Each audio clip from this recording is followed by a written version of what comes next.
এক সাহাবী এসে বলছে, ইয়া রাসূলুল্লাহ, প্রতিবেশীর খেজুর গাছটা বেঁকা হয়ে আমার বাড়িতে আইসা পড়ছে, কিন্তু খেজুর যখন পাইকা পড়ে তা আমার বাচ্চারও দুই একটা কুড়ায় নেয়, কিন্তু প্রতিবেশীটা এমন যে মুখের ভিতর থেকে পর্যন্ত আঙ্গুল দিয়া বাহির করে নেওয়া যায়। আপনি একটু ওরে বলেন না, হয়তো আমার কাছে বেচা ফেলো, আর নইলে খেজুর গাছটা একটু নিয়ে দেন আমাকে। আল্লাহ রসুল ডাইকা জিজ্ঞাসা করছে, কিন্তু ওটা প্রতিবেশী হলে কি হবে? নিজেকে মুসলমান বললে কি হবে? আসলে ছিল মুনাফিক। আল্লাহ রসুল বলছে, খেজুর গাছটা দিয়া দে, জান্নাতে একটা খেজুর গাছ তোকে নিয়ে দিব। তো বলছে, ইয়া রাসূলুল্লাহ, এটা ছাড়া যদি আরেকটা বলতেন তো দিয়া দিতাম। এটার খেজুর গুলো আমার বাচ্চার খুব পছন্দ। তো পাশেই দাঁড়ানো ছিল আবু দাহদা রাদিয়াল্লাহু তাআলা আনহু। নাম ছিল কি? আবু দাহদা, দারদানা দাহদা। উনি দাঁড়ানো ছিল। তো উনি আল্লাহ রসুলকে জিজ্ঞাসা করছে, ইয়া রাসূলুল্লাহ, আমি যদি নিয়া দেই আমার জন্য? বলছে, অবশ্যই। তো উনি মুনাফিকের রগ জানতেন। জয়া বলছে, শুন, খেজুর গাছ বেচা ফালা। আল্লাহ রসুলকে দিলাম না, তোকে দিমু কোত্থেকা?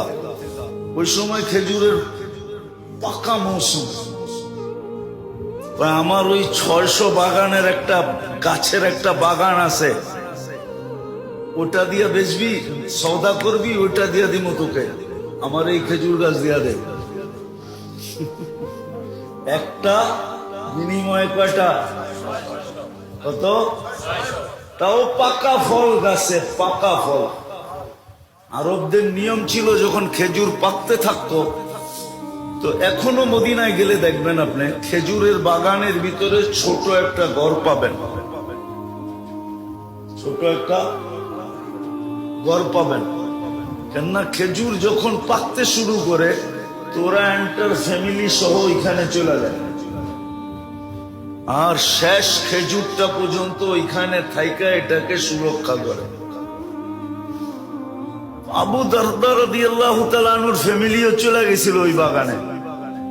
তো বলছে, ঠিক আছে, ঠিক আছে। ওই 600 খেজুর গাছওয়ালা বাগান যদি দাও তাহলে এটা দিতে রাজি। তো বলছে, ডান, নিয়ে নিলাম।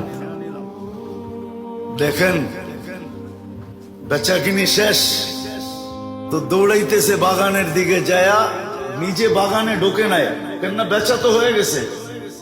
বাইরের থেকে আওয়াজ দিতেছে, উম্মাদ দাহদা। ওনার নাম ছিল আবু দাহদা, ছেলের নামে নাম। তো বলতেছে, উম্মুদ দাহদা, জোরে জোরে চিল্লাইতেছে। বলছে, কি সে? বাচ্চা কাচ্চা লয়া বাইরে চলায়। মানি খেজুর বাগান বেচা ফেলছি। বলছে, কি খেজুর বাগান বেচা ফেলছো? মানি বলছে, আল্লাহ রসুলের সাথে জান্নাতের বাগানের বিনিময়ে ওয়াদা হয়ে গেছে। দেখেন মহিলা কেমন বাহির হইতেছে, চিৎকার দিতে দিতে, রবিহাল বাইয়া বা দাহদা, রবিহাল বাইয়া বা দাহদা, রবিহাল বাইয়া বা দাহদা। মার চিৎকারের লগে বাচ্চারও চিৎকার দিতেছে, রবিহাল বাইয়া বা দাহদা। বড় দামি ব্যবসা করে আসছো তুমি, জান্নাতের বাগান দুনিয়ার বাগানের বিনিময়ে, বড় লাভজনক ব্যবসা। বাইরে চলে আসছে, বাগান ওকে বুঝাইয়া দিয়া বলছে, ইয়া রাসূলুল্লাহ, খেজুর গাছ কিনা ফেলছি। আল্লাহ রসুলের চক্ষু কপালে উঠাইয়া দিছে। আবু দাহদা এক খেজুর গাছের বিনিময়ে 600 খেজুর গাছের বাগান, তাও মৌসুমের ভরা খেজুর সহ। এটা ছিল জান্নাতের শরৎ।